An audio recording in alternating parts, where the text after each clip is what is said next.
Ladies and gentlemen, the leader of Reform UK, Nigel Farage.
Good evening, Aberdeen. Thank you. Well, some fireworks to begin with. And are we going to get some electoral fireworks on the 7th of May here in Scotland? You know, all you had to do was to watch that leaders' debate last night. Did you watch it? Yeah. Did you find John Swinney inspiring? No. And Asawa or any of the others? What was so interesting about that debate, and frankly, what has been so depressing about Scotland's independence from the United Kingdom in the sense of devolution, is has everything since 97 made Scotland happier, made Scotland richer, made it more successful?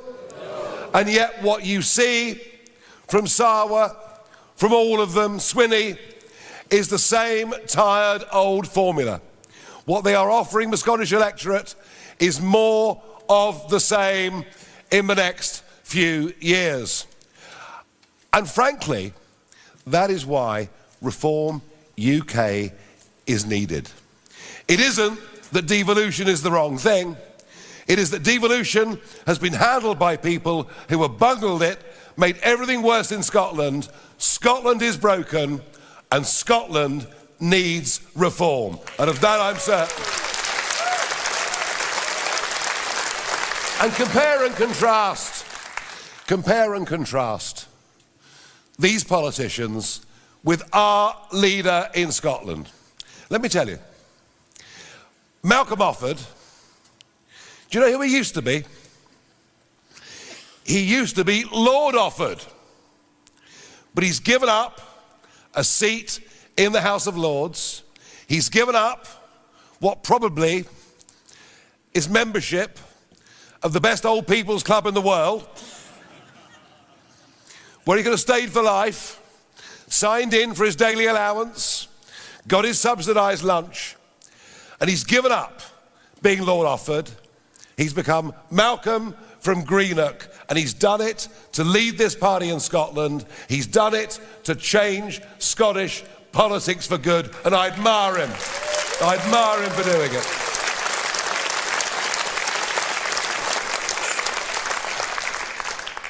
And isn't it time we actually had some people in politics who know what success in the real world is like, who know what it's like to take risk, who know what it's like to make money? Because if you think about it, governments, be it Westminster or Holyrood, they should be thought of as companies. It's about making Scotland wealthier. If Scotland gets poorer, its services decline, its debt goes up, its tax goes up. And I feel that Scotland, like much of the UK, under this Labour government, oh dear, I mean, Starmer. Have you ever met anybody, the farmer harmer, I know. Have you ever met anybody more indecisive in all your life? Can't make a decision, has to read scripted from notes. I said he was like a pigeon in Trafalgar Square looking down at his notes and never answers a question. The last PMQ I had, I asked him a serious question, as I'd done the week before, and there's a pre-scripted nonsense answer, which is why I and the other Reform MPs walked out of the House of Commons in disgust.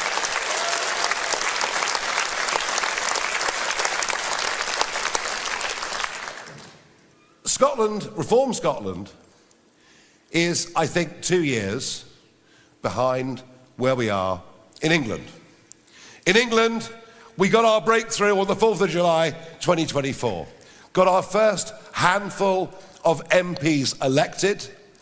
We were able to build on that, and within a few months, not just win the English county elections last year, but go to the top of the opinion polls, and we've now led nationally the last 250 opinion polls, a truly incredible achievement.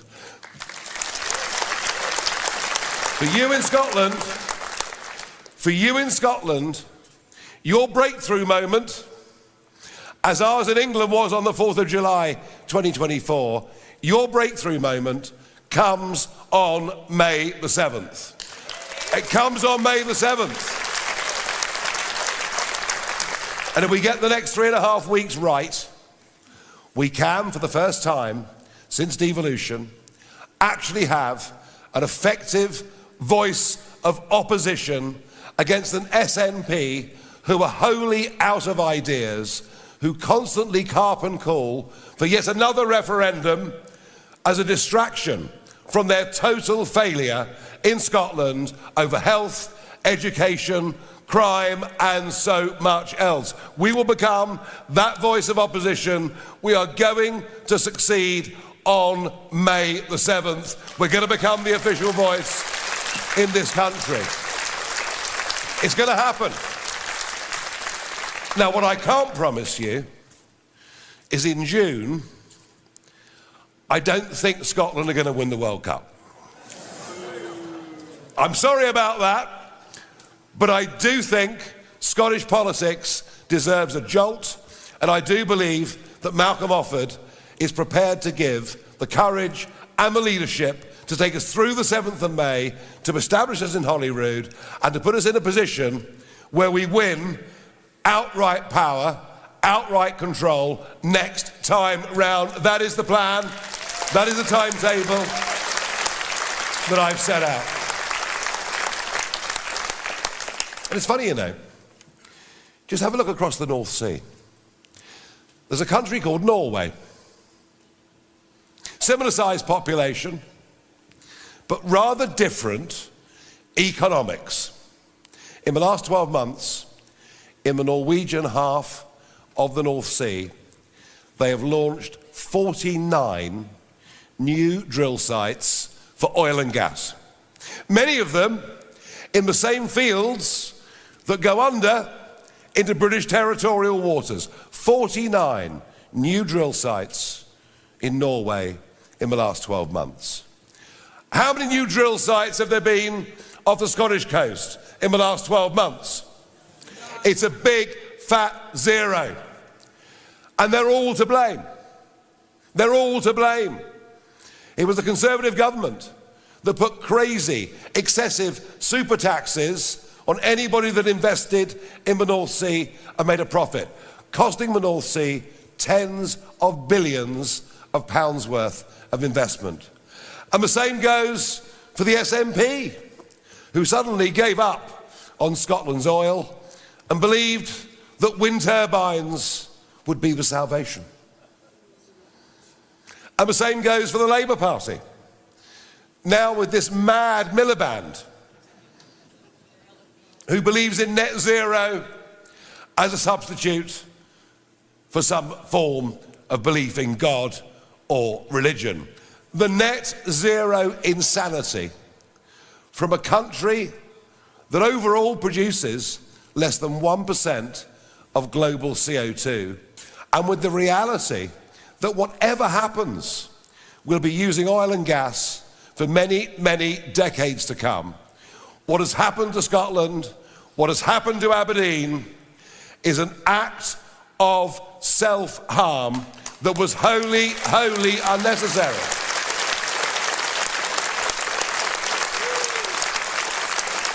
And it's got to be reversed. And Aberdeen's success wasn't just that it was producing oil and gas. It was the science, the engineering, the world-leading technology that this city developed over decades. It was literally a global centre for success, for innovation, entrepreneurship and hard work, all destroyed by an entire political class who brought in to the net zero lunacy. Well, let me tell you, the downstream of this is we have the most expensive energy prices in the world. As Malcolm said earlier, our energy prices for industry are 4 times that of America, double that of France. And you wonder why Grangemouth is closing. You wonder why Scotland is deindustrializing. You wonder why none of the new technologies of data centers, AI, or whatever it may be, can set up and work in Scotland. We have priced ourselves out of the market by subsidising renewable energy, by doing away with our own cheap domestic demand.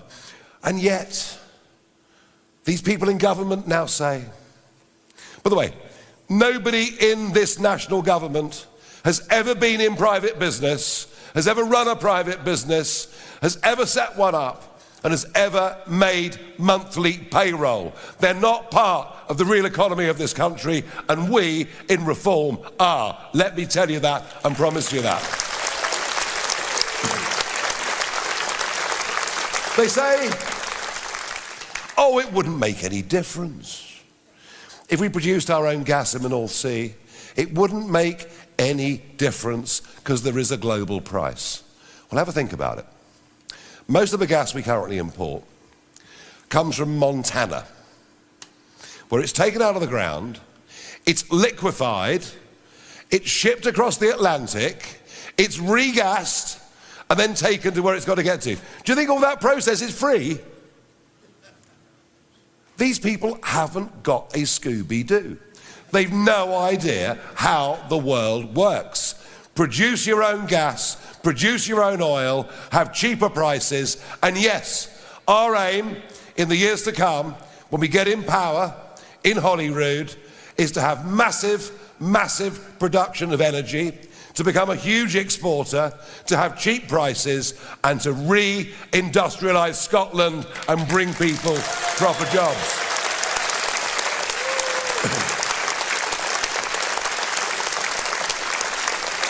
And while we're at it, talk about Norway. Norway has, as do the Faroe Islands, Norway has a 200-mile exclusive economic zone for fishing. All the fish that swim, live and move within that 200 miles are under the control of Norway. And if Scottish pelagic boats want to go and fish over there, they have to pay a licence fee. But to fish under the environmental standards set by the Norwegians. They've done well. Look at the Faroes. The Faroes is now a very, very rich set of islands with massive interconnecting tunnels, huge income, much of that wealth built on fish. And then look at the map of Scotland and look at the coast, nearly all of which we surrendered in the 1970s when we joined the European Common Market. Does Scotland have 200 miles for its fish? It has 12, but only absolute control up to 6. And a Scottish National Party who say they want to stand and fight for the interests of Scotland, want to rejoin the European Union, who will never, ever, ever give that incredible asset back to this country, back to its communities. And think of this. the fish that swim in our oceans are the greatest renewable resource that we possess. Fished correctly, looked after correctly, those fish are there for hundreds of years to come. And I promise you that we in Reform will fight internationally for Scotland to have the same rights as Iceland, the Faroe Islands and Norway, and to have 200 miles of exclusive economic fishing off these coasts.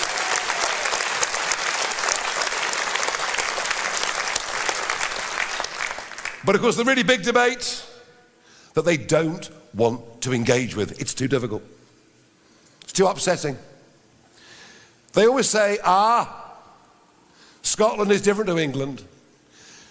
The Scots are not concerned about mass immigration in any way at all. The Scots are quite happy for young men who come in boats into Dover to go straight to the top of the social housing list. The Scots are quite happy that Glasgow has become the asylum capital of the United Kingdom. But you know something? It simply isn't true. And I think there is a growing awareness in Scotland that mass migration, and particularly opening the door to young men who should, when they arrive at Dover, be detained and deported and not put in hotels in Glasgow.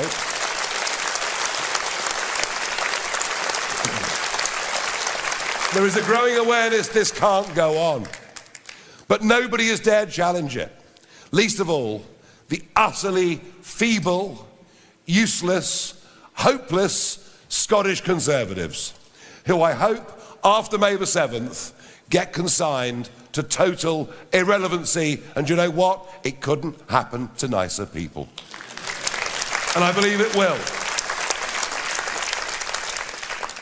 And as Malcolm has said today, and this will get picked up in the press, the idea that somebody can newly arrive in Britain and get expensive NHS treatment, whether it's for HIV or hepatitis or for whatever it is.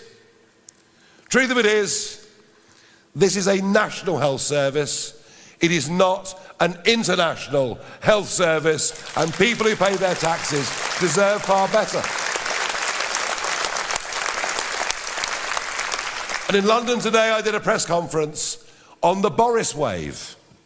And there we were, with a Conservative government who'd promised in 4 consecutive manifestos they'd reduce net migration to tens of thousands a year. And on the back of a Brexit vote, which overwhelmingly said, cut the numbers coming to Britain, but increase the quality of the people coming to Britain, allowed net 1 million people in 1 year, net, to come into Britain. And what we've exposed today, myself and Zia Youssef, exposed today, is that we know that mass migration divides communities. We know that mass population makes pressure on public services more difficult. But we've always been told it's good for the economy. Mass migration is good for the economy.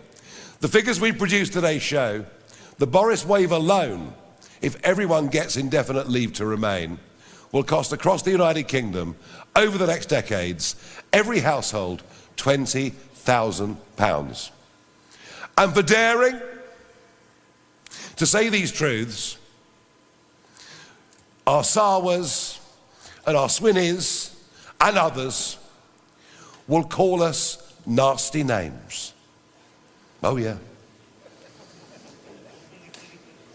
Of course, I'm quite used to being called nasty names. And on the internet, the mob will be after us and say we're beastly. But you know something? We will not shy away from being called nasty names by people who are not prepared to face up to the basic truth that mass unskilled migration into Britain makes this country poorer. We want a proper system like the Australians have had for years. We'll bring people in with skills who integrate in our society, but not what we've got today. And there are so many other issues in which we all know that our country, our United Kingdom. And by the way, we are firm defenders of the union. We believe this union works, has worked for centuries, and will go on working. But we all believe that our great country is in terrible trouble. We see the collapse of law and order, the collapse, frankly, of common decency, the total lack of respect that our leaders have had over many years now for the family, for the sense of community, and frankly, even for the country. This government is more concerned about what some bogus court in the UN thinks than what is good for the interests of the British people. And what we're going to do in reform, in Scotland, in England, in the United Kingdom as a whole, what we're going to do is make our country normal again. Normal countries, yep. Normal countries are proud of their past and teach their kids to be proud of their past. Normal countries control their borders. Normal countries do not allow bogus international courts to tell them what they should and should not do. And this has now been going on for decades. And we will, at national level, leave the ECHR and get back control of our country.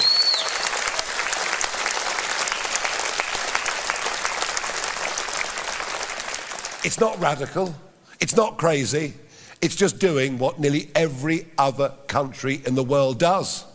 Just as you put the interests of your family ahead of those of your neighbours, you may love your neighbours, but you put your interest of your own family first.